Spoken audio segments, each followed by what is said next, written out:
Good afternoon. Fade to black breaking news for this Tuesday, August 1st, 2023. This is all of the news that you need. I'm Jimmy Church. All right. Help support the news and our show. Get your Fade to Black T-shirts. The links are below.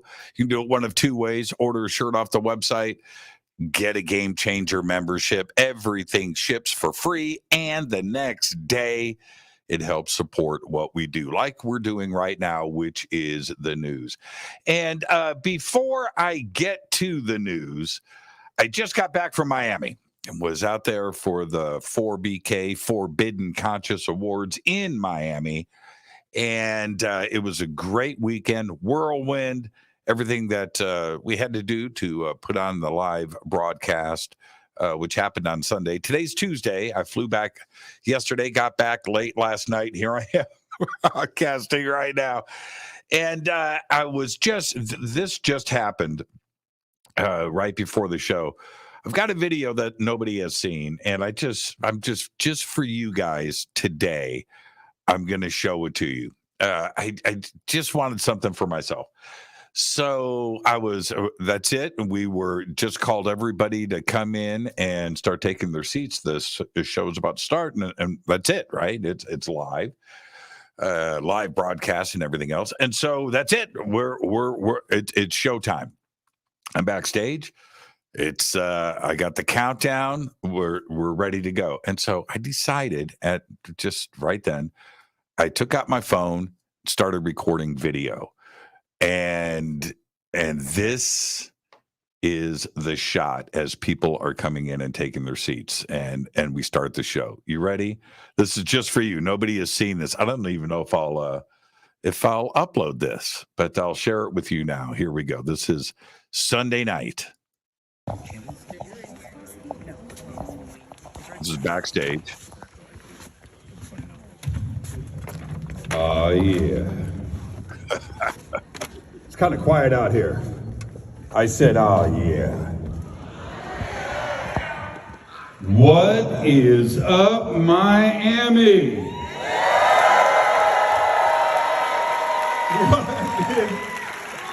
Look at all of you beautiful people. Let everybody around the world hear you right now. Let's go.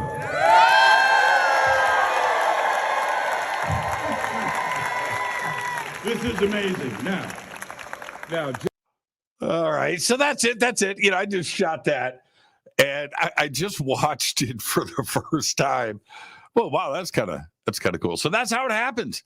You just walk out on stage, and that's it. You can't hit rewind. You've just gotta start the show. So there you go. I just got back. The event was great. I'm just now starting to get images and media sent to me, and you can check out the full broadcast if you go over to forbiddenknowledge.com and look at the live stream there. Okay, so I think it's streaming. You can still go and watch it. Anyway, let's get to the breaking news. All right. Let's start off with, I'm on my feet, by the way. And just let everybody know, it's like this weekend, Billy's coming out here, Billy and Elizabeth, and we're going to be doing the Sky Watch. And so that's going to go down in Palm Springs. And it's just like, never stop. Just keep going. So after this week of shows, I've got that this weekend. I'll live stream some of that for everybody. Okay, let's get started. On this day in history, one of the biggest days in modern history, because on this day in 1981, MTV debuted with the broadcast of the music video for Video Killed the Radio Star by the Buggles. And I'm going to say this, every TV set in America that was on cable and you had kids did not have MTV turned off for the next 5 years. That was the only thing everybody watched 24 hours a day on this day in 1981. And I was there for it. Fader fact, crows can recognize human faces and remember them for their entire lives. They've also been known to leave gifts for humans. That's right. At least the ones they like.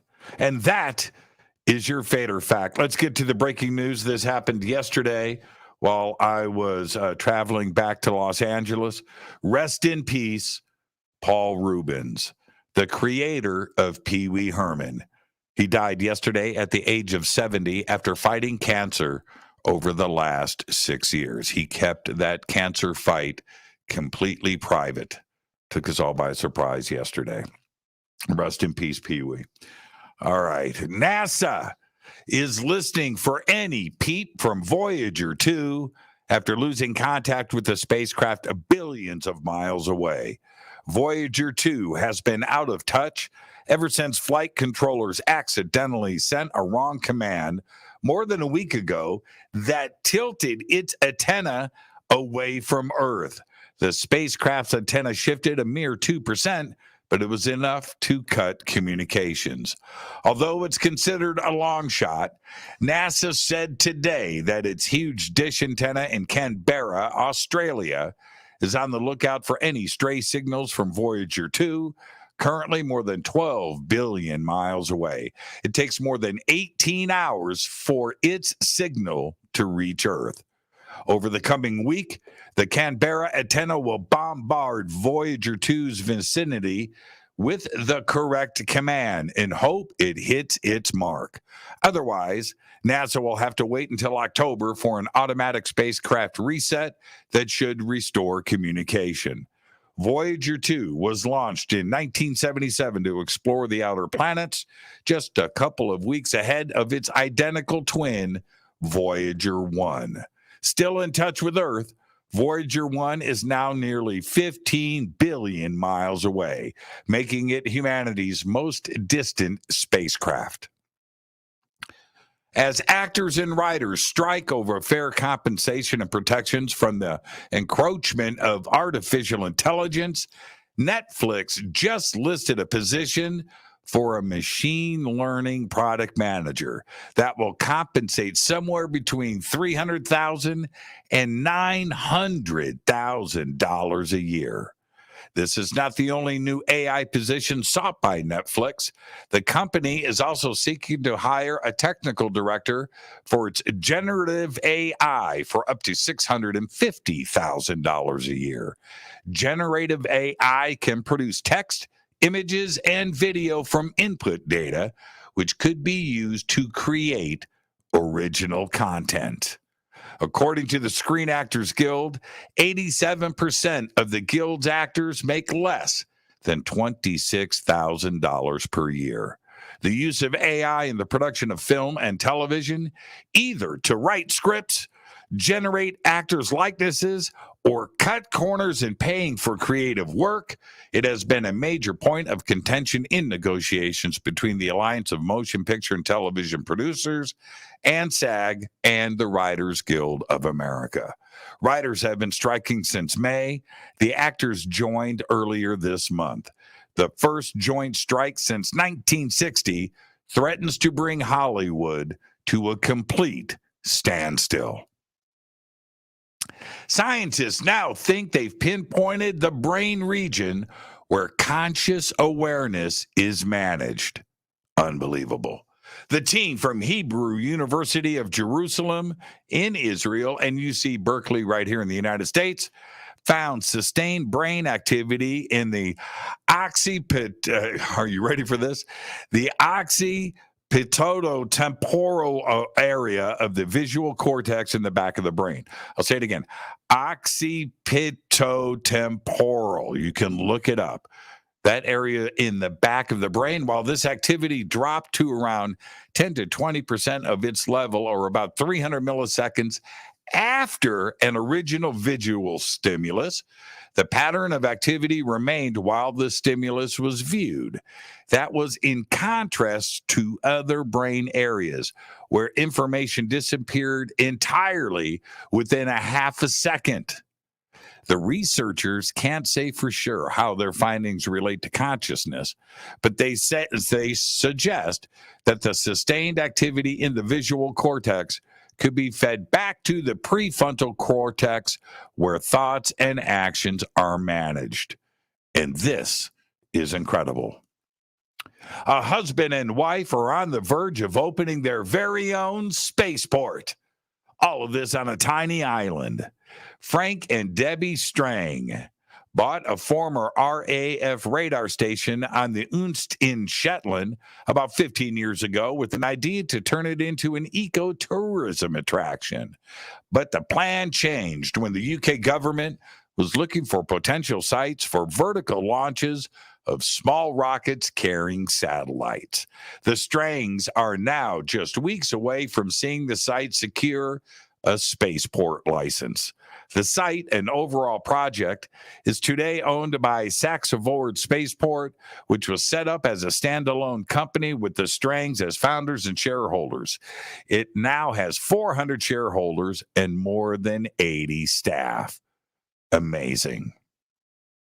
Severe storms over the weekend, specifically on Saturday, produced wind gusts of hurricane force around the Washington, D.C. area, downing trees and leading to widespread power outages.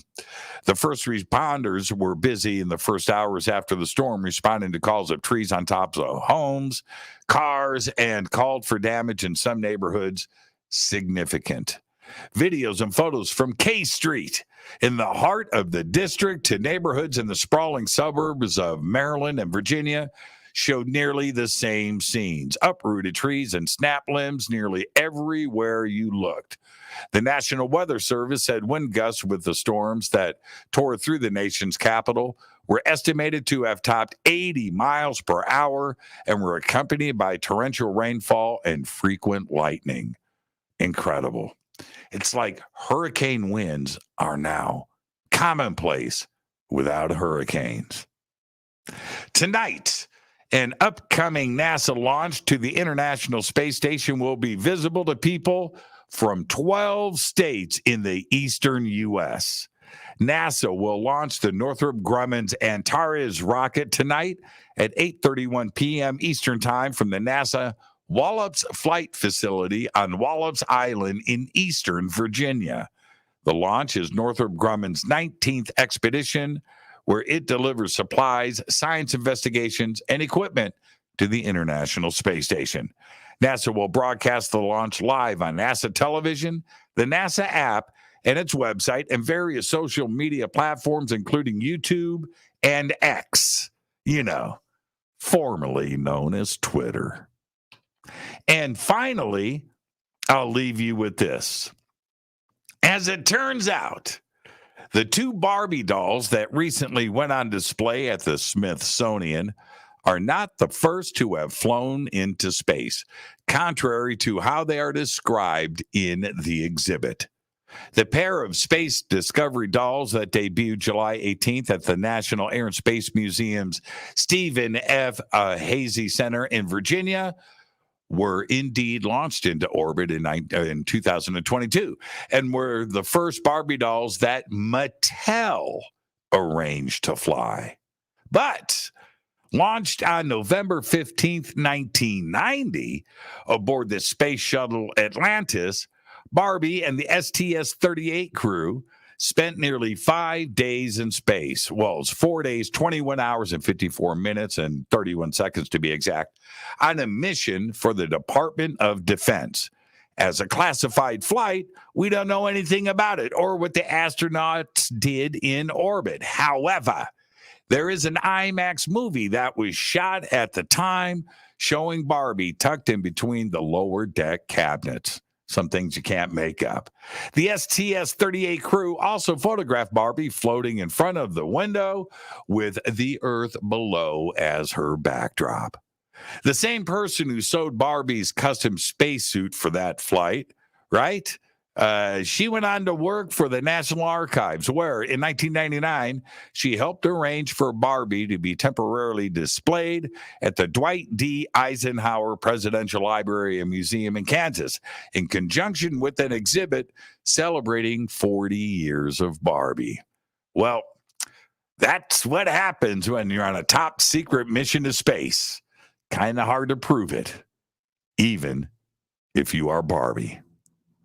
There you go. There's all the Fade to Black breaking news that you need for this Tuesday, August 1st, 2023. Fade to Black breaking news is produced by Renee Newman. I'm Jimmy Church, and tonight on Fade to Black, Mike Ricksecker is back. And until then, go back, Lee Tappy.